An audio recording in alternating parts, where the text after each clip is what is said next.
अस्सलाम वालेकुम। उम्मीद करता हूँ आप सब लोग खैर वाफ़िस से होंगे। ये आपके लिए CS 301 की फाइनल टर्म की प्रिपरेशन की वीडियो है।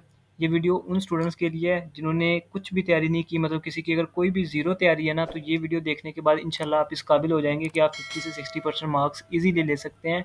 और अगर आप का लक डिपेंड करता है तो मतलब मैं जो इम्पोर्टेंट क्वेश्चन जो पेपर में आ रहे हैं लॉन्ग क्वेश्चन में, अगर वो भी आपके पेपर में एज़ इट इज़ वही आ जाते हैं तो फिर तो आप लोग इंशाल्लाह 80% मार्क्स ले सकते हैं। बाकी लक पे डिपेंड करता है कि आपको वही क्वेश्चन आते हैं या नहीं, क्योंकि जो लॉन्ग क्वेश्चन लास्ट में मैं आपको कुछ 5-6 करवाऊँगा, उनमें से अगर तो वही आ गए तो आपके मार्क्स इस तरह आ जाएँगे। अदरवाइज़ इस वीडियो में ज़्यादा आपके कंसेप्ट क्लियर होंगे, जिसमें आपका सब्जेक्टिव पार्ट हाफ तकरीबन और ऑलमोस्ट सारे क्विज़ आपके इसमें से आ जाएँगे। तो स्टार्ट करते हैं कुछ इंपॉर्टेंट टॉपिक्स में से, जिनमें से सबसे पहले है हमारे पास name of the two divide and conquer algorithm. तो ये 3 होते हैं, तो मे बी 2 पूछा हो या 3, इसको हम चलते हैं हैंडआउट्स पे। तो यहाँ पे आपको शो हो रहा होगा कि हमारे पास जो सॉर्टेड एल्गोरिथम होते हैं ना, वो 2 किस्म के होते हैं। एक है एलिमेंट्री सॉर्टिंग एल्गोरिथम, और जो हम एक पढ़ के आ रहे हैं वो है डिवाइड एंड कनकर।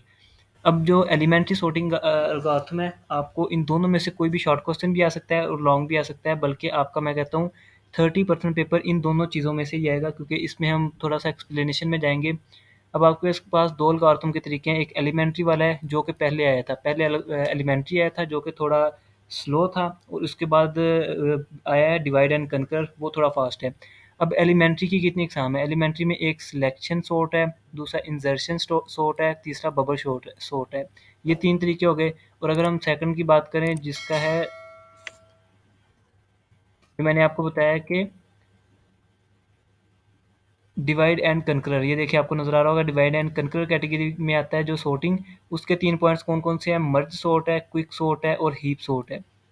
अब हम अगर इन्हीं को डिफाइन करें कि मर्ज सॉर्ट क्या होता है, क्विक सॉर्ट क्या होता है, या फिर जो हम सिलेक्शन इंसर्शन सॉर्ट पढ़ के हैं उनको डिफाइन करें, तो उनमें से आपकी काफ़ी मरूजी या फिर 3 नंबर का आपका क्वेश्चन इन्हीं में से बन सकता है। तो उनको थोड़ा एक्सप्लेन करते हैं कि उनके तरीक़ेकार क्या हैं, या मे भी हमारी फाइल में भी इस तरह का अगर कोई क्वेश्चन आता है तो उसी में हम एक्सप्लेन कर लेंगे। नेक्स्ट है different between call by value and call by reference. अब 2 चीज़ें होती हैं, एक है कॉल बाय वैल्यू और एक होता है रेफरेंस। वैल्यू होती है जो हम x इज इक्वल टू 1 कह रहे हैं, तो यहाँ पे हम कॉल बाय वैल्यू कर रहे हैं। और रेफरेंस होता है, अगर ये रेफरेंस का मार्क है 1 कर रहे हैं, तो इसको हम 1 को x के साथ रेफरेंस कर रहे हैं। ये अगर आपको MCQs में पूछा जाता है, तो इसके अलावा और भी साइन है, लाइक असाइनमेंट ऑपरेटर का, पॉइंटर का। ये पॉइंटर है हमारे पास, ये मुझे एक MCQs आया था इस तरह का, ये असाइनमेंट ऑपरेटर होता है, असाइनमेंट ऑपरेटर। और third one is a equal. तो ये भी याद रखिएगा, ये भी आपको MCQs में पूछे जा सकते हैं। मुझे आई थिंक पॉइंटर का उन्होंने पूछा था, तो आपसे ये रेफरेंस का साइन है, ये असाइनमेंट ऑपरेटर है, ये इक्वल है, तो आपसे कोई भी पूछा जा सकता है इनमें से। नेक्स्ट हम बात करेंगे explain types of data structure, linear. अच्छा, explain type of data structure. Data structure की कितनी टाइप्स होती हैं? एक होती है लीनियर डाटा स्ट्रक्चर और एक होती है नॉन लीनियर डाटा स्ट्रक्चर। अब इसमें भी आपको MCQs आ सकता है। पहले तो आपने ये याद रखना है कि 2 होती हैं, लाइन डाटा स्ट्रक्चर और नॉन लीनियर। लीनियर और नॉन लीनियर। लीनियर में जो होती है वो है हीप, स्टैक, लिस्ट और क्यू। नॉन लीनियर में कौन सी है? Tree, binary tree and AVL tree. इसमें आपको MCQs भी पूछा जा सकता है कि हीप कौन सी है, लीनियर है या नॉन लीनियर है, स्टैक कौन सी है, लीनियर है नॉन लीनियर है, या फिर आपको ये 3 नंबर के क्वेश्चन में भी आ सकता है। तो ये याद रखिएगा, लीनियर डाटा स्ट्रक्चर और नॉन लीनियर डाटा स्ट्रक्चर दोनों तरीक़ों से। नेक्स्ट है हमारे पास इक्विवेलेंस रिलेशंस। अच्छा, ये आपको कन्फर्म है कि MCQs में आएगा, बाकी 3 नंबर के क्वेश्चन में भी आ सकता है, उसका कुछ कह नहीं सकते। MCQs मुझे इस तरह के 2 आए थे, जिसमें एक उसने पूछा था, एक मुझे सिमेट्री वाला आया था और एक ट्रांजिटिविटी वाला आया था। अब इसमें वो पूछता हमसे क्या है, इक्विवेलेंस रिलेशंस है। ये 3 किस्म के रिलेशन है हमारे पास। एक है जिसमें हम लोग, मैं आपको ईज़िली समझाने की कोशिश करूँगा। एक है हमारे पास रिफ्लेक्सिबिलिटी। पहली बात तो ये कि RST, अगर आप ABC में पढ़ते हैं, R पहले नंबर पे आएगा, S दूसरे नंबर पे आएगा, T तीसरे नंबर पे आएगा। ये आपने एज इट इज़ याद कर लेने हैं RST फॉर्म में। पहला क्या है, उसमें X का रिलेशन X के साथ ही होगा, मतलब एक्स का रिलेशन उसके खुद के साथ ही है, for all elements x relation x. ये मेन एक इसमें चीज़ याद करनी है। और दूसरा है दूसरे में एक्स का रिलेशन वाई के साथ है और वाई का रिलेशन एक्स के साथ है। पहले में एक्स एक्स के रिलेशन उसके साथ ही अपने, और दूसरे में एक्स का रिलेशन वाई के साथ है, वाई का रिलेशन एक्स के साथ है। और तीसरे में क्या है, तीसरे में एक्स वाई जी यूज़ होते हैं। फर्स्ट में जस्ट एक्स यूज़ हो रहा था, सेकंड में एक्स एंड वाई यूज़ हुए तो एक्स का वाई के साथ, वाई का एक्स के साथ बन गया। तीसरे में एक्स वाई जी यूज़ हो रहे हैं तो उनमें रिलेशन भी 3 बनेंगे, एक्स का वाई के साथ, वाई का एक्स के साथ और एक्स का जी के साथ। अभी आपको एमसीक्यूज़ पूछा जा सकता है तो आप अगर इसको थोड़ा-सा माइंड में अपने बिठा लें, इन तीनों नामों को आपने याद करना है। मे बी आपको 3 नंबर का क्वेश्चन है जिसमें इक्विवेलेंस रिलेशंस आपसे पूछे जाएँ और आपने जस्ट ये 3 लिखने हों। आपने ये 3 नाम अपने ज़हन में रखने हैं, बाकी आपको ईज़िली याद हो जाएगा कि पहले में एक्स का अपने साथ ही रिलेशन है, दूसरे में एक्स वाई, वाई एक्स का रिलेशन है और तीसरे में एक्स वाई, वाई एक्स और वाई जी का रिलेशन आता है। नेक्स्ट हम बात करेंगे क्वाड नोड प्रॉपर्टीज़ की। Quad node properties में in this method we do not have the array of pointers, rather there are 4 next pointers। अच्छा, इसमें अब आपसे पूछा जा सकता है कि इनमें से क्वाड्रेट कौन सी है। इसमें ऑल ऑफ द गिवन भी आ सकता है, मतलब ये 3 या 4 वो दे दे, या चौथा उसमें कह they none of the these या ऑल ऑफ द दीज। तो हमारे पास जो क्वाड होगी, क्वाड का मतलब ही 4 होता है, तो उसकी 4 प्रॉपर्टीज़ कौन सी हैं। Link to the node before, after, below, above, ये आपने याद रखनी है। क्वाड से ही 4 बनेगा। ये अगर आपको ऑब्जेक्टिव में आएगा तो इजीली क्वाड को 4 आप समझ के इंशाल्लाह कर लेंगे। बाकी अगर आपको लॉन्ग क्वेश्चन में आ जाता है तो आप लोग इसको एक दफ़ा देख के याद कर सकते हैं। क्वाड नोड प्रॉपर्टीज़ हैं। नेक्स्ट हमारे पास क्वेश्चन है, find total searches in selection sort algorithm. अब हम एक फर्स्ट क्वेश्चन भी एक इस तरह का छोड़ के हैं जिसमें हमने सॉर्टिंग एल्गोरिथम के बारे में बात की थी। उसमें और भी काफ़ी चीज़ें हमने करनी थी, तो मैंने कहा था आपको कि कोई नेक्स्ट क्वेश्चन आता है तो उसमें हम लोग कर लेंगे। अब हमारे पास ये क्वेश्चन है टोटल सर्चेज मालूम करने का, तो इसमें हम सिर्फ सिलेक्शन की नहीं देखेंगे, बाकी भी देखेंगे इंशाल्लाह। Selection sort algorithm, selection sort algorithm में अगर हमें टोटल सर्चेज मालूम करनी है तो इसके हमारे पास एक फार्मूला होता है जो कि है एन को स्केयर करेंगे एंड प्लस कर देंगे इसको एन में ही ओवर स्केयर। तो ये हमारे पास सिलेक्शन सॉर्ट एल्गोरिथम का फार्मूला है। अच्छा, इसको मद्देनज़र रखते हुए आगे हमने क्या करना है, एन की पावर 2 हमारे पास इस वक्त 10 है। 10 की पावर अगर हमारे पास 2 आती है एंड प्लस 10 आ जाएगा अगेन एंड ओवर 2 आ जाएगा।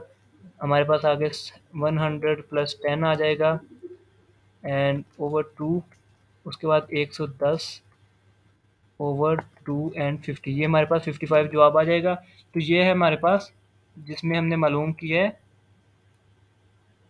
इसको थोड़ा शायद हो जाए,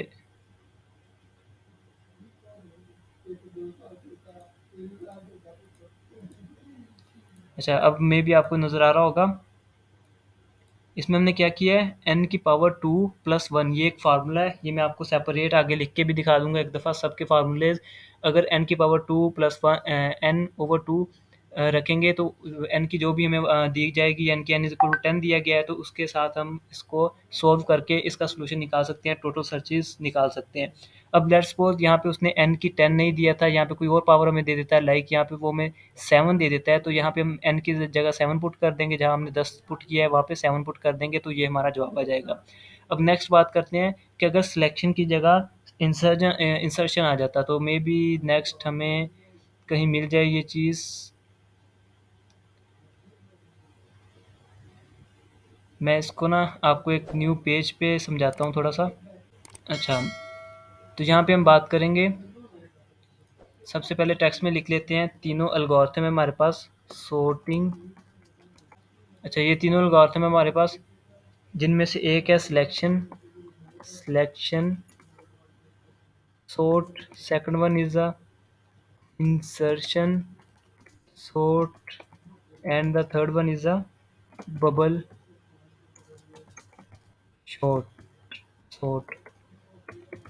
अच्छा, सबसे पहले तो इनके फार्मूलेज करते हैं। इसका फार्मूला हमारे पास क्या था, n की पावर 2। अच्छा, इन फार्मूले के तहत हम लोग इसको इजीली कर सकते हैं।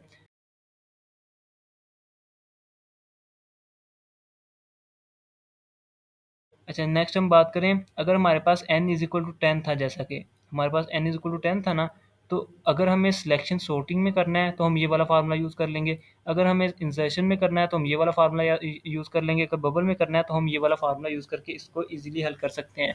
और मेरा ख्याल है कि ये आप लोग खुद भी कर लेंगे। फिर भी एक दफ़ा मैं यहाँ पे आपको कर देता हूँ। सिलेक्शन वाला तो हमने कर लिया है, लेट्स सपोज हम इंसर्शन सॉर्ट वाला करते हैं, तो उसमें हम ऐसे ही 10 रख लेंगे, 2 + 10 हो जाएगा एंड 10 - 1 आ जाएगा। 10 - 1 के बाद ओवर 2 करते हैं अगर हम, तो हमारे पास 12 जवाब इसका आ जाएगा और इधर 9 आ जाएगा ओवर 2। नेक्स्ट हमारे पास 12 को 9 से हम मल्टीप्लाई कर देते हैं, तो ये हमारे पास आएगा 108 ओवर 2। 108 को अगर हम तकसीम करते हैं, ये 54 इसका जवाब आ जाएगा। तो ये हमारे पास इंसर्शन का जवाब आ चुका है। मैं आपको गेन बताता चलूँ कि ये इंपॉर्टेंट टॉपिक है, इसी में से आपका पेपर सारा आना है। अच्छा, तो इसके बाद है हमारे पास बबल सॉर्ट। जैसे हमने इसको इंसर्शन सॉर्ट को किया, इसी तरीके इस फार्मूले के तहत हम बबल सॉर्ट को भी सॉल्व कर लेंगे। अच्छा, ये याद रखिएगा, आपके पास ये क्वेश्चन आएगा सॉल्व करने के लिए, मतलब आपसे ये फार्मूले भी पूछे जा सकते हैं, लेकिन ज़्यादातर सॉल्व के लिए क्वेश्चन आएगा। अच्छा, इसके बाद बात करते हैं, इसके ऊपर थी बात हमारी कि सॉर्टिंग होती कैसे है, सिलेक्शन सॉर्टिंग का मतलब क्या है बेसिकली, तो वो हम हैंड आउट से देखते हैं इसको। हमारे पास इस वक्त हैंड आउट है सिलेक्शन के। हम यहाँ से स्टार्ट करते हैं अगेन। सबसे पहले हमारे पास सिलेक्शन सॉर्टिंग कैसी होती है, हमारे पास उन्होंने हमें जो रकम आएगी उसमें पेपर में, वो होगी 28, 5, 10 और 7। इसको में कहा जाएगा कि इसकी इटरेशन करो, फर्स्ट, सेकंड, थर्ड में भी ऐसे पूछा जाए। अब मेरे पास कोई एमसीक्यूज नहीं है, आपको यहाँ पे लिख के एक शो करवा देता हूँ मैं आपके। आफ्टर सेकंड लिख देते हैं, सेकंड इटरेशन कह लें या जो भी वर्ड वो लोग यूज़ करेंगे, iteration, what will be the output. अब आउटपुट क्या आएगी वो, ये क्वेश्चन है। इन आगे ये भी कह देंगे इन सिलेक्शन या सॉर्टिंग या बबल कुछ भी आ सकता है, सिलेक्शन सॉर्ट। अब आपके पास इस तरह का क्वेश्चन आएगा। अब इस क्वेश्चन को आपने कैसे सोल्व करना है, ये आपके पास उन्होंने रकम दी हुई है, आपको रकम दी हुई है जो है सिलेक्शन सॉर्टिंग। सिलेक्शन में आपने क्या करना है, सबसे पहले, अच्छा इसमें क्वेश्चन में एक और चीज़ ऐड कर लीजिएगा, असेंडिंग टू डिसेंडिंग, मतलब स्मॉल से लार्जेस्ट की तरफ जाना है, ये चीज़ भी उसमें मेंशन होगी। तो आपने क्या करना है, सबसे पहले इस पूरी लाइन में देखें सबसे छोटा हिस्सा कौन सा है, तुम्हारे पास 5 सबसे छोटा है, तो 5 को पहले नंबर पे ले आना है। इसको हम एक दफ़ा डिस्कस करते हैं, शायद ऊपर उन्होंने लिखा हुआ था, मैंने यहाँ पे देखा भी था। ये देखें, start by considering the first 2 elements of the अरे। ये इंसर्शन आ गया, आई थिंक सिलेक्शन का ऊपर होगा। सिलेक्शन में करना है, कोई भी एक सिलेक्ट करके उसको पहले नंबर पे ले आना है। फाइंड द स्मॉलेस्ट एलिमेंट, सबसे छोटा ढूंढना है, तो वो वहाँ पे 5 है, सबसे छोटा ढूंढ लिया। Put it in the first position, उसको सबसे पहले नंबर पे ले आना है। Then find the next smallest element, तो उसके बाद जो उसके बाद उससे बड़ा है, मतलब बाकी छोटा आ जाता है, वो वाला एलिमेंट ढूंढना है और उसे put in the second position ले आना है। इसी तरह थर्ड, फोर्थ पोजीशन करते रहेंगे। यहाँ पे अगर हम देखें तो सबसे छोटा हमारे पास 5 था, 5 को हमने लिया और 5 को हम पहले नंबर पे ले आए, और पहले नंबर पे जो भी था वो 5 की जगह पे चला गया, यानी कि 5 यहाँ आ गया, 20 इधर आ गया। उसके बाद ये थी हमारी फर्स्ट इटरेशन या फर्स्ट सॉर्टिंग। उसके बाद आती है नेक्स्ट, हमने क्या किया, अब इससे छोटा हमारे पास कौन सा है, हमारे पास 7 है छोटा, 7 को हमने दूसरे नंबर पे ले आना है, दूसरे पे आ गया, ये हो गई हमारी सेकंड इटरेशन। अच्छा, सेकंड हुई, हमारे पास क्या आ गई आउटपुट, 5, 7, 20, 20, 10 और 8 आ गया। उसके बाद हमने देखना है कि सबसे छोटा उसके बाद कौन सा है, तो हमारे पास 8 है, 8 को हमने तीसरे नंबर पे ले आना है। फिर उसके बाद छोटा देखना है, हमारे पास 10 है, तो 10 पहले उसी नंबर पे है, तो हमारे पास ये थर्ड में इसका जवाब सही आ जाता है। 5, 7, 8, 10, 20, यानी कि हमारे पास इसकी सिर्फ थर्ड ही हुई है। अच्छा, उसने हमसे क्या पूछा था, उसने पूछा था आफ्टर सेकंड क्या जवाब आएगा, तो ये हमारा सेकंड के बाद जवाब आया है, तो ये एमसीक्यूज में हमारे पास होगा, हम इसको लिख देंगे। मतलब आपको क्वेश्चन इसी टाइप का आएगा, ये आपको रकम दे दी जाएगी कि ये आपके पास रकम है, सिलेक्शन सॉर्टिंग यूज़ करें, बबल यूज़ करें या या इंसर्टिंग यूज़ करें, कोई भी यूज़ करने का कह दिया जाएगा और उसके बाद आपसे पूछा जाएगा फर्स्ट का, सेकंड का, थर्ड का, किसी का भी पूछ सकते हैं, फोर्थ का भी पूछ सकते हैं। तो वो जिस चीज़ का भी पूछेंगे आपने उसका जवाब इस तरीके से दे देना है। ये हो गई हमारी सिलेक्शन में हमने क्या किया है, सबसे छोटा सिलेक्ट करना है। इसको एक दफ़ा गौर से पढ़ ले, मैंने जो आपको ऊपर बताया था। फर्स्ट आपने सिलेक्ट करना है, ये देखें, इसको हाईलाइट कर देता हूँ। फर्स्ट आपने स्मॉलेस्ट है जो वो सिलेक्ट करना है और उसको फर्स्ट पोजीशन में रख देना है। उसके बाद नेक्स्ट स्मॉलेस्ट करना है उसको सेकंड पोजीशन में, उसके बाद स्मॉलेस्ट उसको थर्ड पोजीशन में। ये हमारी है सॉर्टिंग वाला तरीका। उसके बाद एल्गोरिथम का जो सेकंड तरीका था हमारे पास इंसर्शन वाला। इंसर्शन में आपने क्या करना है, start by considering the first two elements. इसको मैं आपको वैसे ही समझाने की कोशिश करता हूँ। इसमें आपने पहले दो को देखना है। लाइक हमारे पास क्वेश्चन है, ये क्वेश्चन आ गया, इसमें हमने देखना है पहले दो को। हमारे पास वैल्यू है 19, 12, 5, 7। हमने पहले दो को देखना है। पहले दो में हमारे पास क्या वैल्यू है, 19 और 12। अब 19 और 12 में छोटा कौन सा है, 12 है ना, तो 12 को पहले पे ले आए तो हमारे पास जवाब क्या आ गया, 12, 19, 12, 19, 5, 7। ये हमारी फर्स्ट इटरेशन हो गई। अब यहाँ पे भी यही क्वेश्चन पूछा जाएगा कि आफ्टर फर्स्ट या आफ्टर सेकंड या आफ्टर थर्ड कुछ भी पूछा जा सकता है, तो उतना वहाँ आपने आप जवाब दे देना है। ये हो गई फर्स्ट। उसके बाद बात की है पहले दो तो हमने कर लिए ना, उसके बाद दूसरे और तीसरे को देखना है। इनमें से छोटा कौन सा है वो पहले ठीक है, तो हम फिर देख लेते हैं थर्ड और इसको थर्ड और फोर्थ को देख लेते हैं। तो उसमें 7 इस तरफ आ जाएगा। अच्छा, इन तीनों को हम लोग देखेंगे तो 7 इस तरफ आ जाएगा और उसके बाद 12, 19 पूरा हो जाएगा। इंसर्शन में हमने ये काम करना है। इंसर्शन में हमने यही काम करना है कि 5, 12, 19 और बाद में इसको देखना है, तो 7 सेकंड नंबर पे आ जाएगा जो भी इनमें से छोटा होगा। अगर 19 और 12 में से कोई छोटा होता, मतलब कि 19 छोटा होता, तो 19 ने पहले आ जाना था, लेकिन ये पहले सॉर्ट था, स्मॉलेस्ट टू लार्जेस्ट था, तो इसलिए फिर 7 को हम इधर ले आए हैं और हमारी थर्ड पे आके इस दफ़ा फिर फुल हो चुकी है। अच्छा, मुझे जो क्वेश्चन आए थे वो 5 नंबर या 10 नंबर्स भी थे इसमें, तो इन्होंने सिर्फ 4 दिए हुए हैं ना, वहाँ पे 1, 1, 2, 3 यानी कि 6, 4 ये काफ़ी लंबा डिजिट बन जाता है। यहाँ पे मैं आपको बताता हूँ 6, 5, 7, 9, 12, 21, 41 इस तरह आया था। और उसमें से अब मैंने क्या करना है, फर्स्ट टू को अगर मैं देखूँ तो आ जाएगा 5, 6, उसके बाद बाकी सारे वैसे ही आ जाएंगे एक दफ़ा। हमने जस्ट एक दफ़ा करके बाकी सारे वैसे ही लिख देने हैं। उसके बाद अगला प्रोसीजर नेक्स्ट लाइन में करना है, उसके बाद अगला प्रोसीजर नेक्स्ट लाइन में करना है, उसके बाद अगला प्रोसीजर नेक्स्ट लाइन में करना है। ये हो गया आपका इंसर्शन का। इंसर्शन के बाद आ जाता है बबल शॉट। अब बबल्स में आपने क्या करना होता है बबल्स में आपने हर दफ़ा सिर्फ दो दो को ही करना है। मतलब ये देखें, आपके पास है 19, 19, 5, 12 और 7 है। तो इसमें आपने क्या करना है, पहले इन दोनों को देखना है, कौन सा छोटा है हमारे पास, 5, 5 इस तरफ आ जाएगा, 19 इस तरफ। सेकंड हमने इन दोनों को देखना है। इंसर्शन में हम लोग क्या करते थे, इंसर्शन में हम तीनों को देखते थे, जो भी छोटा है वो फुल शुरू पे आ जाएगा। लेकिन यहाँ पे हमने सिर्फ ये दो देखने हैं, इनमें से जो छोटा होगा वो पहले पहले आ जाएगा। उसके बाद नेक्स्ट टू देखने हैं, जो छोटा होगा वो पहले आ जाएगा और फिर पहले से स्टार्ट हो जाना है। इसके बाद अब देखें ना, 7 इस तरफ आ गया तो हमें चेक करना है कि हमारी ठीक हो गई कि नहीं, 5, 12, 7, लेकिन 7 तो ज़्यादा छोटा है। तो अभी बबल में क्या करना है, फिर नेक्स्ट हम शुरू से स्टार्ट कर देंगे। 5 और 12 को करने की कोशिश करेंगे, लेकिन 5, 12 तो होगा नहीं, तो बल्कि इसको उसने ऐसे लिख दिया है, 5, 12 को किया है वो पहले ही वैसे है। उसके बाद 12, 7 को किया तो 7, 12 आ गया। तो इस वक्त 5, 7, 12, 19 ये हमारी बिल्कुल ठीक आ चुकी है। इसके बाद हमें और आगे जाने की ज़रूरत नहीं है। बबल्स में क्या है, बबल्स में जस्ट टू को ही करना होता है। इसमें मे भी उसने स्टेप्स बताए हों, exchange neighboring items until the largest item. सिर्फ नीबर्स हैं उसके, वही करने हैं, repeat the above step for the rest time. तो ये आप इसकी स्टेप्स भी याद कर लीजिएगा। मे भी आपको क्वेश्चन आ जाए कि स्टेप्स बाय स्टेप लिखें बबल सॉर्ट हल करने का तरीका, या फिर इंसर्शन का पूछ ले, या फिर उसका सिलेक्शन का पूछ लें। इंसर्शन में क्या था, इंसर्शन में एक दफ़ा फिर देख लें, आपने पहले 2 को करना है, उसके बाद पहले 3 को करना है, पहले 4 को करना है। मतलब उसमें आप लोगों को अगर चौथे नंबर पे कोई मिलता है तो उसको आप डायरेक्ट पहले पे भी लेके जा सकते हैं। लेट्स सपोज़ यहाँ पे अगर 3 होता ना, तो हम 3 को पहले पे भी लेके जा सकते थे अगर हम इंसर्शन में कर रहे हैं। लेकिन बबल सॉर्ट में हम पहले उसको इधर लेके आएँगे, नेक्स्ट प्रोसीजर में इधर लेके आएँगे, फिर जाके इधर, मतलब उसमें काफ़ी लेंथी हो जाता है।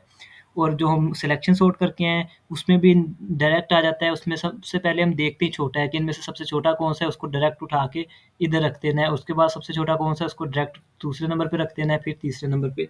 ये ये हमारे सॉर्टिंग एल्गोरिथम हो गए। उसके बाद ये तो थे 3 जो मैंने आपको बताया हैं इंसर्शन वाले। फॉर आई थिंक 73 था। ये मैंने आपको बताया है जो सिलेक्शन सॉर्ट है, इंसर्शन सॉर्ट है और बबल सॉर्ट है। इसके बाद 3 और भी है हमारे पास। ये याद रखिएगा एलिमेंट्री सॉर्टिंग है। और उसके बाद है हमारे पास जो कि हीप वाले हैं। आई थिंक 78 पे ही थे, 84 पे थे, 7484। उसके बाद हमारे पास 3 थे, merge sort, quick sort, heap sort. ये कौन से हैं? Divide and conquer category. मुझे 3 नंबर का क्वेश्चन आया था, सॉर्टिंग एल्गोरिथम के नाम लिखें जो कि डिवाइड और कनकर कैटेगरी के ना हों। तो इसलिए इनको मैं नहीं लिख सकता था, तो मैंने ऊपर वाले जो एलिमेंट्री पढ़ के आया हूँ मैंने वो वाले सारे लिखे थे। तो आपको ये भी कह सकते हैं कि डिवाइड एंड कनकर वाले लिखें, तो आपने फिर ये तीनों लिख देने, merge sort, quick sort, heap sort. अच्छा, इनको बात करें कि इनको किस तरह से सॉर्टिंग करनी है। सबसे पहले मर्ज सॉर्ट की बात करते हैं। मर्ज सॉर्ट में हमने क्या करना है? मर्ज सॉर्ट में हम ये करते हैं, जितने भी है ना उनमें से हाफ स्प्लिट कर लेने हैं, मतलब मर्ज कर लेने हैं। हाफ इस साइड कर देने हैं, हाफ उस साइड पे कर देने हैं। उसके बाद हमने क्या करना है, इसको पहले वाले को जो मतलब इस तरफ है उसको अलहदा हमने तरतीब के साथ लिख लेना है, मतलब 4 को हमने यहाँ पे लिखना है। उसके बाद नेक्स्ट लाइन में हम लोग लिखेंगे, 4 को इधर लिख लिया है हमने, 8 को इधर लिख लिया है, 10 को इधर लिख लिया और 12 को इधर, मतलब पहले चारों को बिल्कुल तरतीब दे ली। उसके बाद 2, 5, 7, 11 इनको भी तरतीब दे ली। उसके बाद फिर इन दोनों को तरतीब दे देनी है, मतलब 2, 4। तो ये कुछ इस तरह से हमने हल करना है मर्ज वाला। मर्ज के बाद आ जाते हैं, उसके बाद स्प्लिट वो है ही नहीं, मतलब ये 4 है तकरीबन जिसमें हम सॉर्टिंग एल्गोरिथम करेंगे। और जो पेपर में आने वाले हैं वो ऊपर मैंने जो 3 करवाए हैं वही ज़्यादातर आपके पेपर में पूछे जाते हैं। नेक्स्ट चलते हैं, कहाँ पे थे हम लोग इस वक़्त? ये देखिए ये वाला टॉपिक हमने किया था। उसके बाद हमारे पास है sum of heights of binary tree, इसको छोड़ें। नेक्स्ट है right properties of binary tree. अच्छा, प्रॉपर्टीज़ हमारे पास बाइनरी ट्री की क्या है? इंटरनल नोड्स और external nodes. Internal nodes, external nodes, internal link, external link, total link, ये 4-5 फार्मूलेज़ बन जाते हैं। अच्छा, एक चीज़ उनकी फिर भी रह गई है, ये एक दफ़ा हम कर लें। Internal links equal to internal external, external links, और उसके बाद I think total link, total links is equal to.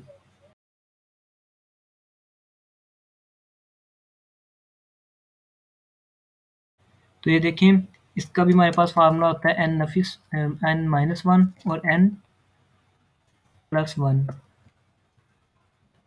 और इसका होता है 2n। अब इसको थोड़ा एग्जाम्पल के साथ मैं आपको समझाने की कोशिश करता हूँ। इंटरनल नोड्स हमारे पास कौन सी होती हैं? इंटरनल नोड्स हमारे पास होती हैं, लेट्स सपोज ये एक नोड है ए, उसके बाद ये एक नोड है, उसके बाद फिर ये एक नोड है, उसके बाद ये नोड्स हैं, इसकी भी एक नोड बना लेते हैं, एक नोड है। अच्छा, हमारे पास कितनी टोटल नोड हो गई? 1, 2, 3, 4, 5, 6 और 7। हमारे पास इस वक्त जो n है वो 7 है। यहाँ पे आपको 7 नज़र आ रहा होगा। अच्छा, इसमें फार्मूला है इंटरनल नोड का। इंटरनल नोड कौन सी है? 7। तो जो नोड हमने अभी यहाँ पे काउंट किए हैं ना वो हैं इंटरनल नोड्स, इनको हम इंटरनल नोड्स कहेंगे। और उसके बाद जो एक्सटर्नल नोड्स का फार्मूला है वो है n+1। n+1 क्या है? एक्सटर्नल नोड मीन यहाँ पे हमारे पास 8 है। तो एक्सटर्नल नोड कौन सी आती हैं वो देख लेते हैं। अब अगर हम इसको लिंक करें नेक्स्ट, तो यहाँ पे अभी नहीं बनी हुई, तो ये एक एक्सटर्नल नोड 1 हो गई, ये 2 हो गई, इसके बाद इसकी अगर 2 थी तो 3, 4 हो गई, 5, 6, 7, 8। ये हमारे पास 8 एक्सटर्नल नोड है। मतलब वो नोड्स जो नहीं होती हमारे पास, इसके अलावा तो ऐसी ऐसी कोई नोड नहीं ना रहेगी जिसके 2 चिल्ड्रन हम नहीं बना सकते। इसके आगे हम 8 बना सकते हैं, 8 से ज़्यादा नहीं कर सकते, तो ये इसकी एक्सटर्नल नोड्स हैं। इसको एक्सटर्नल नोड्स होती हैं जो ट्री के अंदर नहीं बनी होती। इसके बाद है इंटरनल लिंक्स कितने हैं? इंटरनल लिंक्स की बात करें तो n-1 है, हमारे पास n7 था, -1 कर दे तो 6 रह जाता है, मतलब ये 6 है। अब इंटरनल लिंक्स कौन से होते हैं? इंटरनल लिंक्स हैं, इनको कहते हैं ये जो यहाँ से लेके यहाँ तक आया हुआ लिंक, इसको गिनती कर लेते हैं हम लोग, काउंट करते हैं। ये पहला हो गया, ये दूसरा, तीसरा, चौथा, पाँचवाँ, छठा, 6 खत्म हो गए। उसके बाद जो लिंक्स हैं जो हमने आगे ये वाले बनाए थे, ये एक्सटर्नल में आ जाते हैं। तो ये हमारे पास टोटल 6 हैं और हमने जो n-1 से किया है तो वो भी 6 बनते हैं। उसके बाद है एक्सटर्नल लिंक। एक्सटर्नल लिंक हमारे पास कितनी है? n+1 मतलब 8 है। हमारे पास 7 नोड्स है ना, तो n+1 8 एक्सटर्नल नोड है, इनको हम काउंट करते हैं। तो ये जो एक एक्सटर्नल नोड हो गया, ये 2 हो गए, ये 3 हो गए, ये 4, ये 5, ये 6, ये 7 और ये 8, ये हमने काउंट किए तो ये 8 बन रहे हैं। उसके बाद है टोटल लिंक्स कितने हैं? टोटल लिंक्स हमने कैसे मालूम करने हैं? 2 को मल्टीप्लाई कर देना है n के साथ, n को मल्टीप्लाई करो जी 2 के साथ तो बनता है 14, मतलब 14 हमारे पास टोटल लिंक्स है। तो इन टोटल लिंक्स को काउंट कर लें इन पूरे ट्री में, तो आपको टोटल लिंक्स मिल जाएंगे, ये 14 बनेंगे। ये क्वेश्चन बहुत इंपॉर्टेंट है, जिसमें हमने internal nodes, external nodes, internal links, external links और टोटल लिंक्स, इनके फार्मूलाज भी किए हैं और इनको सोल्व करने का तरीका भी सीखा है। अगर आपको कोई फार्मूला पूछ लेता है तो आपने फार्मूला बता देना है, अदरवाइज आप लोग खुद, मतलब अगर सोल्व करने का कह देता है तो आपने सोल्व कर लेना है। अच्छा, अगर आप लोग को ये वीडियो पसंद आ रही हो, मतलब वीडियो से आपको समझ आ रही है, तो वीडियो को लाइक ज़रूर कर दीजिएगा और कमेंट बॉक्स में कमेंट भी कर दें, ताकि किसी और स्टूडेंट को भी इससे फ़ायदा हो सके। इससे आप मेरी वीडियो को भी बूस्ट मिलेगा अगर आप फुल वॉच करते हैं, और दूसरा अपने स्टूडेंट्स वगैरह के साथ, अपने फ्रेंड्स के साथ भी शेयर कीजिएगा। नेक्स्ट है हमारे पास मिन हीप, मैक्स हीप। अच्छा, मिन हीप और मैक्स हीप एक बहुत ही इंपॉर्टेंट टॉपिक है। इसको पहले मैं यहाँ से इसको थोड़ा स्टडी करते हैं। In case of minimum heap, the minimum value in the tree is always in the root. अच्छा, रूट क्या होता है? ये जो हमने यहाँ पे ट्री बनाया था ना, इसके फर्स्ट पे जो थी उसको रूट कहते हैं हम लोग। ये होता है रूट, जो फर्स्ट पे होता है। उसके बाद जो सेकंड पे दो होते हैं वो तो होते हैं चाइल्ड्स, इसको पेरेंट भी कहते हैं, फर्स्ट को पेरेंट भी कहते हैं और रूट भी कहते हैं। पेरेंट तो ये भी बन सकता है क्योंकि इन दोनों का पेरेंट है ये, लेकिन रूट एक ही होता है जो स्टार्ट पे होता है। और जो एंड वाला है उसको हम कहते हैं, उसको आई थिंक डमी भी कह सकते हैं, एक और नाम भी था मुझे याद नहीं आ रहा। तो रूट की बात अगर हम करें तो उसने क्या कहा है यहाँ पे, मिन हीप में, मिनिमम हीप में जो रूट की वैल्यू है वो मिनिमम होती है। अब एक मिनिमम हीप है, एक मैक्सिमम हीप है। मैक्सिमम हीप में कितनी वैल्यू होती है? उसकी मैक्सिमम वैल्यू होती है रूट की। अब यहाँ पे इसको ड्रा करके देखते हैं। ये मैं एक बना रहा हूँ, इसको हम लिखते हैं 1, इसके बाद मैं लिखता हूँ 5, इसके बाद लिखूँगा 6, इसके बाद 7 लिख सकते हैं, यहाँ पे 10 लिख देते हैं और यहाँ पे छोड़ देते हैं, बस बहुत है। अच्छा, इसमें हमने क्या देखा है कि सबसे पहले हमारे पास जो वैल्यू है वो 1 है, उसके बाद 5 बढ़ रही है, 5 से आगे 7 बढ़ रहा है और 5 से आगे 10 बढ़ रहा है, 1 से आगे 6 बढ़ रहा है। मतलब कि यहाँ पे जो वैल्यूज़ हमने देखी हैं वो एक के बाद एक ज़्यादा हो रही है। सबसे छोटी वैल्यू सबसे ऊपर है मिन हीप में। ये मिन हीप की एग्जांपल है। जैसे-जैसे हम आगे जा रहे हैं इसकी क्या कहते हैं, वैल्यूज़ वो बढ़ती जा रही हैं। अगर मैक्स हीप हम देखें तो मैक्स हीप में क्या होता है? मैक्स हीप में सबसे पहले ज़्यादा वैल्यू आती है, उसके बाद छोटी आती है।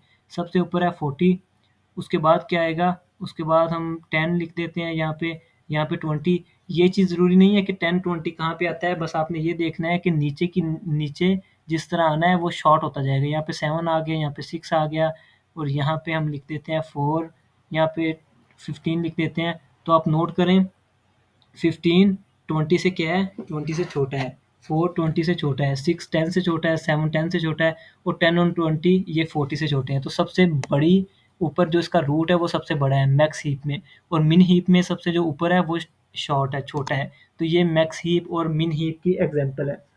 इसके बाद हम इसी की बात करेंगे, इसकी सॉर्टिंग की बात करेंगे। अब आपको इस तरह का क्वेश्चन आ जाता है और आपसे पूछा जाता है कि इसको डिटेल में लिखिए, या फिर हम मैक्स हीप को देख लेते हैं।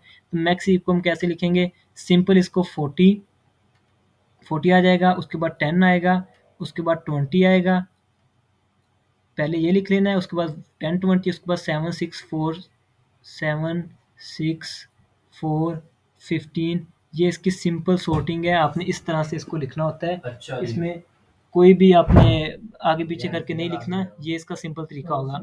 अच्छा, इसके बाद अगर आप इसको माइनस करते हैं, इसके लिए मैं एक न्यू पेज ओपन करना चाहूँगा, या फिर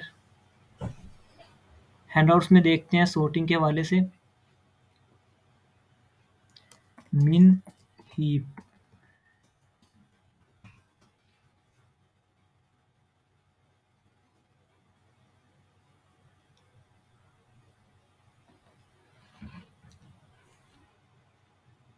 ये मिन हीप है हमारे पास। अब इसमें आप देख रहे हैं मिन हीप में सबसे छोटा है ये। इसके बाद अगर 21 को देखा जाए तो वो बड़ा है, 24 उससे बड़ा है, 65 उससे बड़ा है, मतलब आहिस्ता आहिस्ता बड़े होते हैं। 25 से बड़ा है 26। मिन हीप में ये सीन है। और अगर हम इसको देखें, इसने जब इसको शायद कहीं सॉर्ट आउट किया हो तो हम खुद सॉर्ट आउट कर लेते हैं। अगर इसने नहीं किया तो हम यहाँ पे लिखेंगे 13, उसके बाद 21, उसके बाद 16, उसके बाद 24, उसके बाद 31 और आगे आई थिंक 19 है। 19, 68, 65, 26 एंड 32।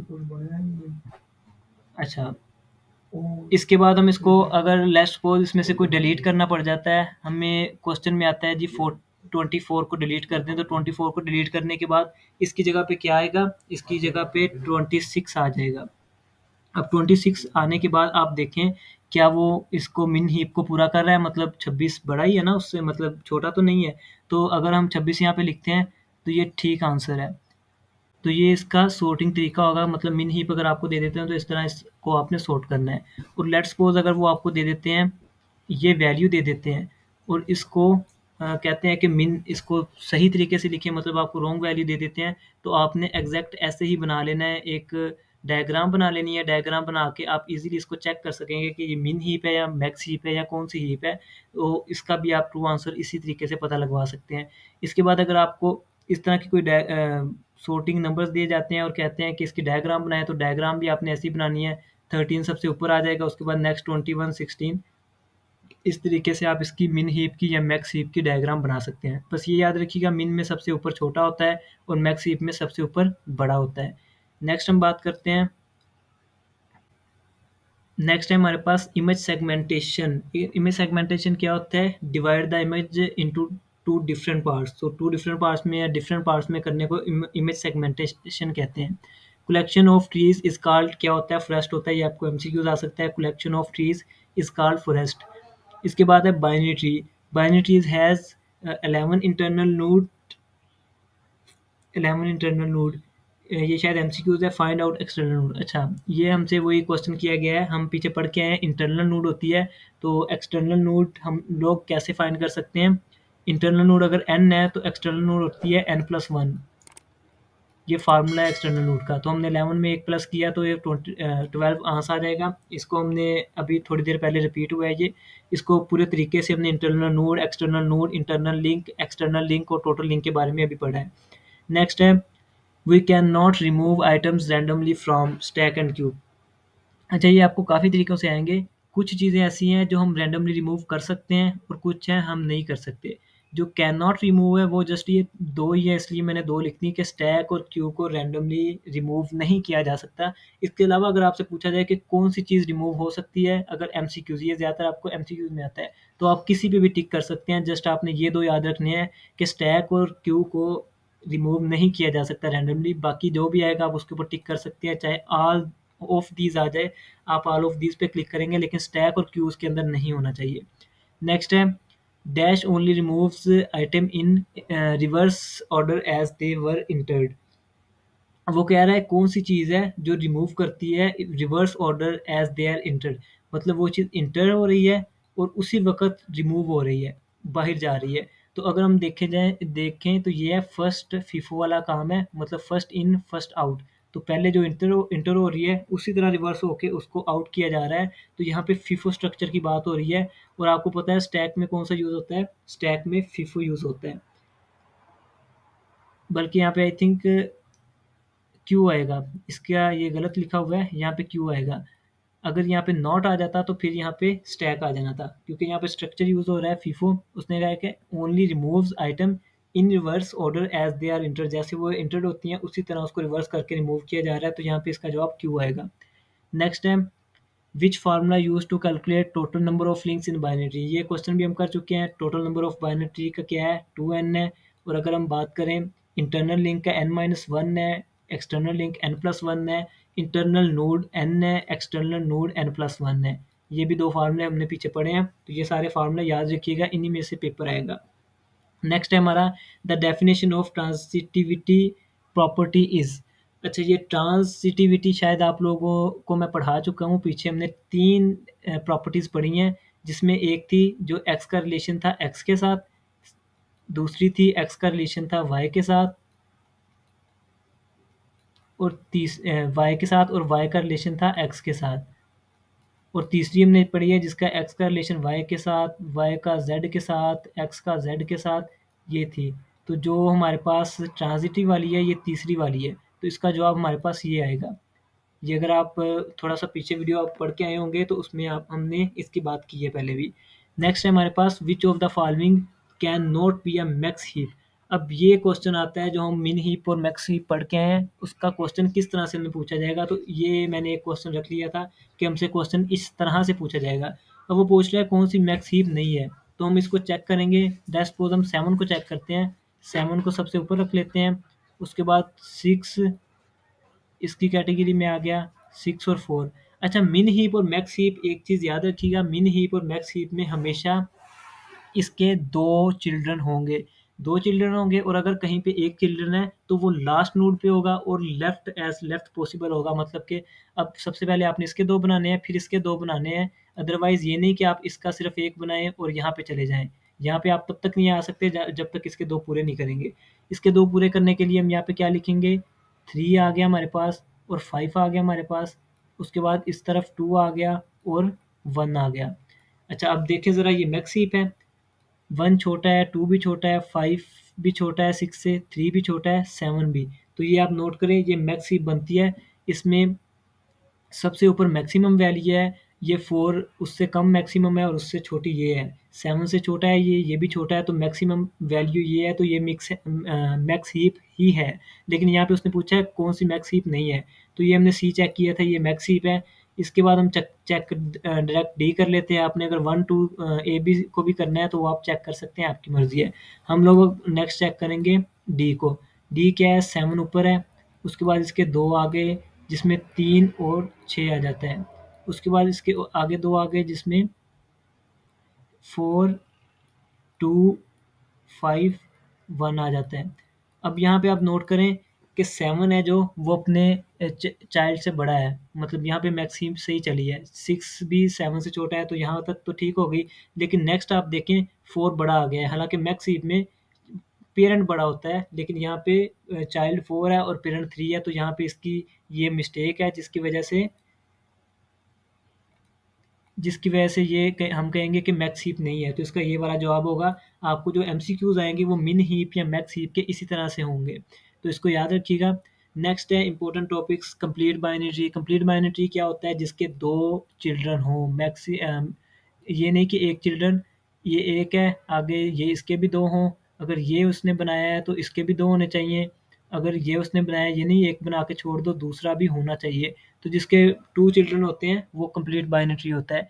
डिलीटिंग नोड्स आपने क्या करना है, अगर आप ये नोड डिलीट कर रहे हैं तो ये वाली नोड इसकी जगह पे आ जाएगी, मतलब राइट वाली नोड ऊपर हो जाती है, ये नोड यहाँ पे आ जाएगी, ये जगह ले लेगी। और अगर आप ये करते हैं तो ये यहाँ पे आ जाएगी। लेट्स सपोज यहाँ पे इस तरह बना हुआ है, अगर ये वाली नोड डिलीट होती है तो फिर ये डायरेक्ट यहाँ पे आ जाएगी।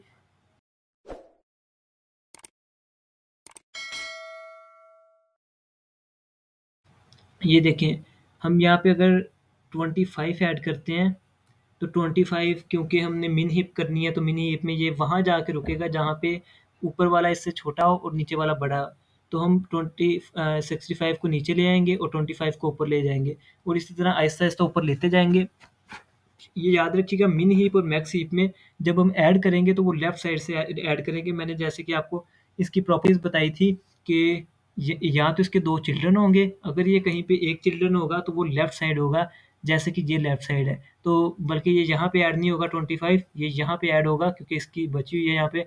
25 ऐड करने के बाद अगर आप देखें तो ये मेरे ख्याल में वैसे ही पूरा हो जाता है, बल्कि नहीं, 25 यहाँ पे जाएगा, ये 25 हो जाएगा और 35 नीचे आ जाएगा। उसके बाद ये तकरीबन फिल हो जाएगा, और मतलब कि मिन हीप बन जाएगी, ऊपर छोटा है, उसके बाद बड़ा है, उसके बाद बड़ा, उसके बाद बड़ा, मतलब कि आपने एडिंग करने के बाद तब तक इसको सर्कुलेट करते रहना है जब तक ये टोटल सही जगह पे पहुंच ना जाए। लेट्स सपोज हम यहाँ पे एक कर देते हैं ऐड। अब एक ऐड करेंगे तो एक पहले यहाँ पे आएगा, 31 नीचे आ जाएगा, फिर एक यहाँ पे जाएगा, 21 नीचे आ जाएगा, फिर एक यहाँ पे जाएगा, जब तक एक ऊपर नहीं जाएगा 13 इधर आ जाएगा, तब तक ये मिन हीप नहीं बनेगी। तो एडिंग करते हुए आपने इसका ध्यान रखना है, अगर आप मिन हीप में कर रहे हैं तो मिन हीप की जो प्रॉपर्टीज़ है उस पर पूरा उतरना चाहिए, अगर मैक्स हीप में कर रहे हैं तो मैक्स हीप की प्रॉपर्टीज़ में आपको पूरा उतरना है। नेक्स्ट है मिन हीप, मैक्स हीप। या आपको मैं पीछे समझाया हूँ कि मिन हीप क्या होता है, जिसमें सबसे ऊपर वाला जिसको रूट कहते हैं वो छोटा होना चाहिए, स्मॉल होना चाहिए, और मैक्स हीप है वो मैक्सिमम होना चाहिए। इसके बाद है infix, post fix, pre fix. ये बहुत इंपॉर्टेंट क्वेश्चन है। इसको हम इस तरह से कर सकते हैं कि लेट्स सपोज हमारे पास एक वैल्यू है जिसको हम कह देते हैं a plus B. A plus B, और यहाँ पे हम लिख देते हैं ए बी प्लस, और इसको हम लिख देते हैं ए बी प्लस। अब यहाँ पे क्या है, इनमें से ये ए और बी है जो ये ऑपरेटर हैं, बल्कि इसको ऑपरेंड कहेंगे, ये ऑपरेंड है और दरमियान में ऑपरेटर यूज हुआ है। अब जहाँ पे दोनों वैल्यूज के दरमियान में एक वैल्यू है, बी एक वैल्यू है, दोनों वैल्यूज के दरमियान में यूज होगा, उसको कहेंगे इनफिक्स, क्योंकि वो दरमियान में यूज हो रहा है, इन यूज हो रहा है। अगर वो पहले यूज हो जाता है तो उसके कहेंगे प्रीफिक्स। ये देखिए प्लस पहले यूज हुआ है, उसके बाद ए भी है, मतलब दोनों का सेम है, इसका भी मतलब ए प्लस बी है, इसका भी मतलब ए प्लस बी है, और इसका भी मतलब ए प्लस बी है। यहाँ पे प्लस बाद में यूज हुआ है, इसको कहेंगे पोस्ट फिक्स। अब इसका क्वेश्चन आपको पेपर में किस तरह से आएगा, क्वेश्चन में आपसे पूछा जाएगा, ये भी हम हैंडआउट्स पे जाकर करते हैं तो ज़्यादा इजी रहेगा। ओ प्रीफिक्स,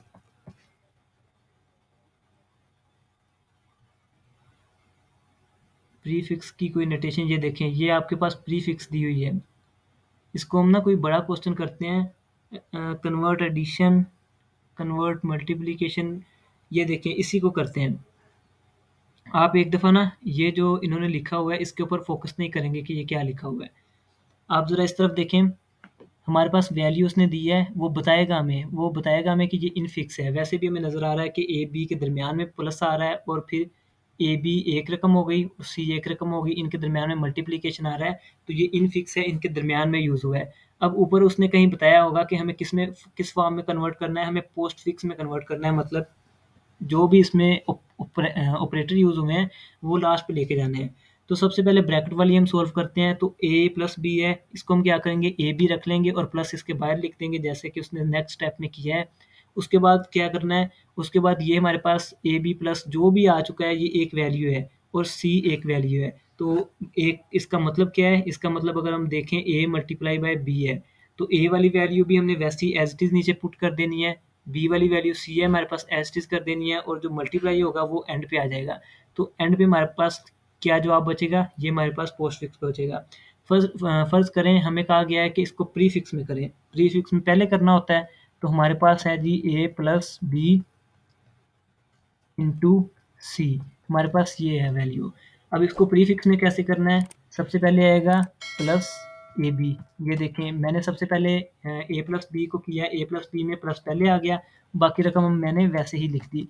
नेक्स्ट मैंने क्या करना है, जो प्लस ए बी है ये हमारे पास एक रकम है और सी एक रकम है, तो इसलिए मैं क्या करूँगा, जो दरमियान में इसके यूज़ हुआ है मल्टीप्लिकेशन का साइन वो पहले लिख दूँगा, उसके बाद जो भी मेरे पास रकम आई थी वो मैं लिख दूँगा यहाँ पे ए बी और सी, ये हमारे पास जवाब आ जाएगा इनफिक्स में। ये जवाब हमारा इनफिक्स में है, तो इनफिक्स में नहीं प्रीफिक्स में है, प्रीफिक्स। आपसे जो भी क्वेश्चन पूछते हैं आपको पता चल चुका है कि प्रीफिक्स कैसे करना है, पोस्टफिक्स कैसे करना है और इनफिक्स कैसे करना है। ज़्यादातर आपको वैल्यू इनफिक्स में दी जाती है, और जो क्वेश्चन पूछा जाता है या पोस्टफिक्स में होता है या प्रीफिक्स में होता है। और अगर आप बात करें, मैंने आपसे कहा था कि इनको नहीं पढ़ना, ये था कि आपको स्टेप बाय स्टेप साथ बताया हुआ था कि यहाँ पे इनफिक्स फॉर्म है, और उसके बाद आपने कन्वर्ट एडिशन को कन्वर्ट किया है पोस्टफिक्स में, उसके बाद मल्टीप्लिकेशन को कन्वर्ट किया पोस्टफिक्स में। यहाँ पे एक और चीज़ का आपने ख्याल रखना है कि सबसे पहले रकम कौन सी करनी है, सबसे पहले हम डिवाइड वाली करते हैं, उसके बाद मल्टीप्लिकेशन वाली करते हैं, उसके बाद सब्ट्रैक्शन करते हैं, उसके बाद सब्ट्रैक्शन नहीं, एडिशन करते हैं, उसके बाद सब्ट्रैक्शन करनी है, मतलब डमास टूल यूज़ करना होता है। लेकिन यहाँ पे क्योंकि ब्रैकेट्स यूज़ हुई थी तो ब्रैकेट वाली हमने पहले की है, उसके बाद मल्टीप्लिकेशन वाली की थी। तो ये हो गया हमारा इनफिक्स इनफिक्स और बाकी कौन से थे? आई थिंक पीछे छोड़ चुके हैं हम लोग इसको। ये देखें, इनफिक्स भी हो गया, प्रीफिक्स भी हो गया, पोस्टफिक्स भी हो गया। इसमें से भी आपके एमसीक्यूज आ सकते हैं, बल्कि मुझे लॉन्ग क्वेश्चन आया था, तो ये ध्यान रखिएगा प्रीफिक्स इनफिक्स का, इसको आपको स्टेप बाय स्टेप भी करना पड़ सकता है। अगर तो एमसीक्यूज हुआ तो वैसे ही लिखना पड़ेगा, अदरवाइज स्टेप बाय स्टेप करना पड़ा तो आप लोग स्टेप बाय स्टेप ही करेंगे। नेक्स्ट हमारे पास है एलिमेंट्री सॉर्टिंग, तो ये भी हम लोग कर चुके हैं। सिलेक्शन सॉर्टिंग के बारे में भी हमने, मेरा ख्याल है, कोई 20 मिनट लगाए हैं इसके ऊपर। इंसर्शन सॉर्टिंग के बारे में भी, बबल में भी। सिलेक्शन में क्या था कि सबसे छोटा सिलेक्ट करना है, उसको पहले में ले आना है, उसके बाद जो छोटा आता है वो सिलेक्ट करना है और दूसरे में ले आना है, उसके बाद जो छोटा आता है उसको सिलेक्ट करना है और तीसरे में ले आना है। और ये हर हर स्टेप हर सेकंड लाइन में करना है, मतलब उतनी लाइनें बन जाएगी जितनी दफ़ा हम लोग सिलेक्ट करके पहले में लाते रहेंगे, दूसरे में, वो first iteration, second iteration, third iteration. तो जो भी क्वेश्चन में पूछा हो गया होगा कौन सी इटरेशन के बाद आपने जवाब देना है, तो वो वाला आपने जवाब में लिख देना है। अब नेक्स्ट बात करते हैं इंसर्शन सॉर्टिंग की। तो इंसर्शन आपने कैसे करना था? इंसर्शन में आपने पहली दो को देखना है, जो छोटा है वो पहले आ जाएगा, अगर वैसे ही है तीसरे को मिला लेना है। नेक्स्ट लाइन में आपने क्या करना है, पहले तीनों को देखना है, जो छोटा है वो पहले आ जाएगा। फिर आपने नेक्स्ट लाइन में पहले 4 को देखना है, पहले 5 को देखना है, पहले 6 को देखना है, और जो छोटा होगा वो पहले आता रहेगा तरतीब के साथ। ज़रूरी नहीं है कि उसी के साथ आना चाहिए, ऐसा भी पॉसिबल है कि यहाँ पे अगर ज़ीरो आ गया है तो ज़ीरो डायरेक्ट यहाँ पे भी आप लोग लेके आ सकते हैं फिफ्थ लाइन में। और नेक्स्ट आप बात करेंगे बबल की। तो बबल में क्या था? बबल में हम पहली लाइन में पहले दो को देखेंगे, नेक्स्ट लाइन में दूसरे दो को, फिर तीसरे दो को, चौथे दो को, पांचवें दो को। लेट्स सपोज हमारे पास यहाँ पे ज़ीरो है, तो ज़ीरो को उठा के हम सिर्फ यहाँ पे ला सकते हैं, और उसके बाद नेक्स्ट दोबारा स्टार्ट हो जाएगा, ऐसे मतलब करते जाएंगे। फिर ये वाला ज़ीरो कोई 8वीं 9वीं लाइन में जाके पहले नंबर पे आएगा, और आपका असेंडिंग टू डिसेंडिंग ऑर्डर सही बनेगा। मतलब आपने क्या करना क्या है, स्मॉल टू लॉन्ग या लार्जेस्ट टू स्मॉल होता है ना, मतलब जैसे मिन मिन हीप है, मैक्स हीप है, तो ये आपको बताया जाएगा कि आपने असेंडिंग टू डिसेंडिंग करना है, डिसेंडिंग टू असेंडिंग करना है। जैसे आपने करना होगा, इन तीनों में से जिस सॉर्टिंग के तरीके का आपको कहा गया होगा उससे आपने उसको सॉर्ट आउट कर देना है। नेक्स्ट है हमारे पास दो प्रोग्राम्स मैंने लिखे थे, एक है code implementation insertion sort algorithm, और दूसरा था हमारे पास सर्च बाइनरी ट्री का। तो ये दोनों अगर तो आप याद कर सकते हैं, मैं आपको इसको विदाउट एनी कंसेप्ट समझाने की कोशिश करूंगा। मतलब हम ये कह सकते हैं कि इसको रट्टा लगाना है। तो रट्टा लगाने के लिए पहले तो अभी तक जो आपने वीडियो देखी है, यहाँ तो एक दफ़ा इसको पॉज करके अपना दिमाग थोड़ा खाली कर लें, ताकि आप लोग इसको याद कर सकें। जस्ट ये दो, अगर तो आप और भी याद करना चाहते हैं तो और कोड याद कर दीजिएगा, लेकिन मैंने ये दो ही याद किए थे जिनमें से ये मेरे पेपर में आ गया था। तो इनमें से अगर कोई आपका लक चलता है, आपको पेपर में आ जाता है, तो इसी तरह आप जैसे याद करके जाएंगे लिख के आ जाएंगे। अच्छा, तो स्टार्ट करते हैं। इम्प्लीमेंटेशन इंसर्शन, सबसे पहले तो आपने क्वेश्चन ध्यान में रखना है, अगर तो ये क्वेश्चन आएगा फिर ही आपने ये जवाब लिखना है। इम्प्लीमेंटेशन इंसर्शन सॉर्ट एल्गोरिथम का। अब इंसर्शन सॉर्ट एल्गोरिथम तो आपने पढ़ ही लिया है, तो हम सी प्लस प्लस के कोड में सबसे पहले इंट मेन का एक फंक्शन बनाते होते हैं। तो यहाँ पे किसका बनाएंगे, क्योंकि इंसर्शन का कोड बनाना है, तो वॉइड इंसर्शन सॉर्ट का एक मेन प्रोग्राम बनाएंगे, जिसके अंदर ब्रैकेट में हम इंट की दो वैल्यूज दे देंगे, जिसमें एक अरे होगी और एक एन होगा। अरे में आपने साथ पॉइंटर जोड़ लेना है। इस लाइन को गौर से देख लें कि आपने मेन फंक्शन कौन सा यूज़ करना है यहाँ पे, वाइड इंसर्शन सॉर्ट, और उसमें इंट में अरे देनी है और एन देना है, उसके बाद आपने ब्रैकेट स्टार्ट कर देनी है। आगे हमारा बाकी का प्रोग्राम स्टार्ट होगा। आपने सी प्लस प्लस तो पढ़ी होगी 201 में या 101 में, तो आपने देखा है कि हर दफ़ा स्टार्ट हम करते हैं इंट मेन से, उसके बाद हम डाटा टाइप्स देते हैं। डाटा टाइप्स हम यहाँ पे क्या देंगे, सिर्फ एक डाटा टाइप देनी है इंट की, और आगे हम 3 वर्ड यूज़ करने वाले हैं, post, post mean, product of subject, count और वैल्यू, 3। तो इन तीनों को हमने डाटा टाइप दे दी इंट की। इंट डाटा टाइप दे दी हमने पोस्ट, काउंट और वैल्यू को। उसके बाद ये हमने सेमीकोलन लगा दिया। अब इसके बाद इस प्रोग्राम में दो फॉर लूप यूज़ होंगी। पहली फॉर में हम क्या करेंगे, काउंट हमने ऊपर यूज़ किया है, तो ये तीनों वर्ड हम नीचे यूज़ करेंगे, जाहिर सी बात है। काउंट इज इक्वल टू 1 लिखेंगे हम। नेक्स्ट काउंट छोटा होगा एन से, और काउंट प्लस प्लस कर दिया जाएगा। अब इस लाइन को एज इट इज़ याद रखिएगा। नेक्स्ट हमने वैल्यू को अरे और काउंट के बराबर रख देना है, और अगेन जो फॉर लूप हमने यूज़ करनी है उसमें जैसे हमने ऊपर काउंट यूज़ किया था as it is post use करना है, लेकिन सिर्फ माइनस में ले जाना है काम। यहाँ पे काम पॉजिटिव में था। अच्छा, ये ब्रैकेट भी याद रखिएगा, एक ब्रैकेट हमने इंट मेन फंक्शन वाली लगा दी है, दूसरी फॉर लूप वाली लगा दी है। जस्ट ये दो ही ब्रैकेट्स काम आएंगी, एंड पे जाके इन दोनों को आपने क्लोज कर देना है। अच्छा, हम बात कर रहे थे फॉर लूप की। यहाँ पे आपने प्लस का यूज़ किया है काउंट में, और पॉज में आप लोग माइनस का यूज़ करेंगे। कैसे? काउंट इज इक्वल टू 1 था, यहाँ पे pos is equal to count minus 1 आ गया। सेमीकोलन लगा के आगे पॉज बड़ा होगा 0 से, यहाँ पे छोटा था n से, यहाँ पे बड़ा होगा 0 से, और नेक्स्ट पोस्ट माइनस माइनस आ जाएगा। यहाँ पे काउंट प्लस प्लस था, यहाँ पे काउंट पोस्ट माइनस माइनस आ जाएगा। और ये जो सेकंड लाइन आपने लिखी थी, ये क्योंकि काउंट के बारे में थी, तो आपने वैल्यू इज इक्वल टू अरे के अंदर काउंट लिख दिया था। इसी तरह फॉर लूप के बाद नेक्स्ट में हम एक ही इफ यहाँ पे यूज़ करेंगे, जिसमें हम अरे और पॉज को रखेंगे अरे के अंदर, और इसको वैल्यू से बड़ा कर देंगे।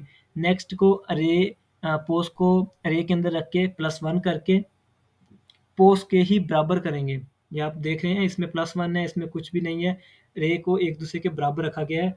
बेसिकली इसी लाइन को नीचे कुछ इस तरह से कन्वर्ट किया गया है। इतना सा प्रोग्राम है, इसमें देखें सिर्फ 2 लाइनें हैं, 2 फॉर लूप की हैं, जो कि easily count is equal to 1 है और प्लस प्लस कर देना है, post is equal to count minus 1 है और माइनस माइनस कर देना है। आगे एक इफ़ की लाइन लगाने के बाद उसी लाइन को नीचे बराबर रख दिया गया है, उसके बाद एल्स ब्रेक किया है, और इसी लाइन को अगेन नीचे ले आए हैं हम लोग। नोट करें, रे post +1 is equal to value करके यहाँ पे 2 ब्रैकेट्स लगा के हमने प्रोग्राम एंड कर दिया। तो ये प्रोग्राम आप इजीली कंसेप्ट से करना चाहें या जैसे भी आपको याद होता है, इसको पेपर से 10 मिनट पहले एक दफ़ा फिर दोहरा के चले जाइएगा। अगर तो आपका लक हुआ, आपको पेपर में ये आ गया, तो ये आपके लिए बहुत फ़ायदेमंद रह जाएगा। नेक्स्ट है हमारे पास C++ एल्गोरिथम। अब फिर एक दफ़ा दिमाग को खाली कर लीजिएगा। आपने जो पहला नेम पढ़ा था उसको अलहदा रखिएगा, ये दूसरा नाम है अगर आपको C++ algorithm for binary search tree आ जाता है। देखिए, कंप्लीट बाइनरी ट्री और इस तरह की और भी होती हैं ट्रीज़, लेकिन यहाँ पे नोट करें बाइनरी सर्च ट्री है। बाइनरी सर्च ट्री का अगर आपको आ जाता है, तो सबसे पहले हम यहाँ पे भी यही काम करेंगे कि एक मेन फंक्शन का यूज़ करेंगे जिसमें int is present main function इसका यूज़ होगा यहाँ पे, और उसके अंदर हमने इस दफ़ा देना है इंट अरे। पहले भी दिया था इंट अरे पॉइंटर के साथ, और नेक्स्ट इंट वैल्यू इसमें ज़्यादा दे रहे हैं। इंट एन हम पिछले कोड में भी देखे हैं, यहाँ पे इंट वैल्यू भी साथ हमने मेन फंक्शन के अंदर ही दे दी है। और नेक्स्ट हमने ब्रैकेट यूज़ किया है, ब्रैकेट यहाँ पे भी 2 ही आएंगी। नेक्स्ट जैसे फॉर लूप हुआ था, यहाँ पे वाइल लूप होगा। अच्छा, ये तो वही हो गया कि हमने मेन फंक्शन किया है। नेक्स्ट आपको जैसे कि पता है, मैंने लास्ट में भी बताया कि हम लोग डेटा टाइप्स देते हैं। अब लास्ट में हमने इंट के साथ जितने भी वर्ड यूज़ करने थे, एक ही लाइन में डेटा टाइप्स दे दी थी, लेकिन यहाँ पे क्योंकि उनकी वैल्यूज़ भी साथ देने लगी हैं, 0, n-1 और मिड, तो इसलिए हमने 3 लाइनें यूज़ की हैं। दे हम डेटा टाइप ही रहे हैं। लो को भी हमने इंट की डेटा टाइप दी है, हाई को भी इंट की दी है, मिड को भी इंट की डेटा टाइप दी है। बस लो को 0 के बराबर रखा है, हाई को n-1 के बराबर रखा है, मिड को वैसे ही रख दिया। तो यहाँ तक हमने डेटा टाइप्स दी हैं इनको। डेटा टाइप्स देने के बाद लास्ट में हमने जैसे फॉर लूप का यूज़ किया था, यहाँ पे हम यूज़ कर रहे हैं वाइल लूप का। वाइल लूप में यूज़ करते हुए हम लॉ को लो ही रखेंगे। अगर आप इस साइन को देखें तो इसमें हाई बड़ा है या फिर बराबर है, तो इससे आपको अंदाज़ा हो जाएगा कि लो ही रखना है और हाई बड़ा रखना है, साथ बराबर है का निशान लगा देना है। ये आप कंडीशन रख रहे हैं वाइल के अंदर। इसके बाद वाइल के बाद ब्रैकेट तो आपको पता होना चाहिए आती है। बस ये 2 ही ब्रैकेट्स थी जो ओपन होनी थी, इसको हम एंड पे क्लोज कर देंगे जाते हुए। नेक्स्ट है हमारे पास मिड इज इक्वल टू, ये यहाँ पे हम फार्मूला लगाएंगे। मिड किसके बराबर है, ये फार्मूला याद कर लें। मिड किसके बराबर है, लो प्लस हाई ओवर 2। ये आपने एक फार्मूला याद रखना है, mid is equal to low plus high over 2। Next है इफ़, जैसे हमने पिछले में भी इफ़ यूज़ किया था, अब यहाँ पे इफ़ क्या यूज़ करेंगे, इसमें मिड को अरे के अंदर रखेंगे और double is equal to value कर देंगे, रिटर्न 1 ले आएंगे। नेक्स्ट एल्फ इफ यूज़ करेंगे, जिसमें फिर हम अरे मिड को अरे के अंदर रखेंगे और इस दफ़ा वैल्यू को बड़ा करेंगे। यहाँ पे हमने इक्वल किया है, यहाँ पे हमने बड़ा कर दिया है, और इस दफ़ा क्या लिखा है, low is equal to mid plus 1। उसके बाद एक और एल्स यूज़ करेंगे, जिसमें हम लो मिड प्लस 1 किया था, यहाँ पे मिड -1 कर देंगे। यहाँ पे हमारा प्रोग्राम पूरा, दोनों ब्रैकेट्स हमने लगा दी।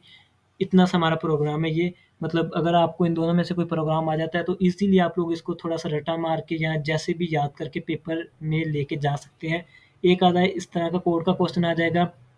बाकी जैसा कि मैंने आपको बताया है कि इंसर्शन या फिर जिस तरह का भी आपको सिलेक्शन मैंने जो इतना आपको पेपर में करवाया है, इनमें से इंशाल्लाह आपका कोई ना कोई पेपर आ जाएगा। तो इसको ज़रूर तैयार करके जाइएगा। और आपको अगर तो वीडियो पसंद आई है तो वीडियो को लाइक ज़रूर कर दें, चैनल को सब्सक्राइब कर दें अगर आपने नहीं किया, और कमेंट करके ज़रूर बताया करें कि आपके पेपर में क्या और कितना आया था। बाकी अगर फ़ाइल की बात करें तो फ़ाइल का लिंक आपको इंशाल्लाह डिस्क्रिप्शन में मिल जाएगा। वो लिंक करके आप लोग पेपर देने वो लिंक से आप लोग फेसबुक ज्वाइन कर सकते हैं। फेसबुक ग्रुप है, उसके अंदर मैंने अपलोड की होती है फ़ाइल, आप उससे वहाँ से आसानी से डाउनलोड कर सकते हैं। शुक्रिया। अल्लाह हाफ़िज़। अस्सलाम वालेकुम।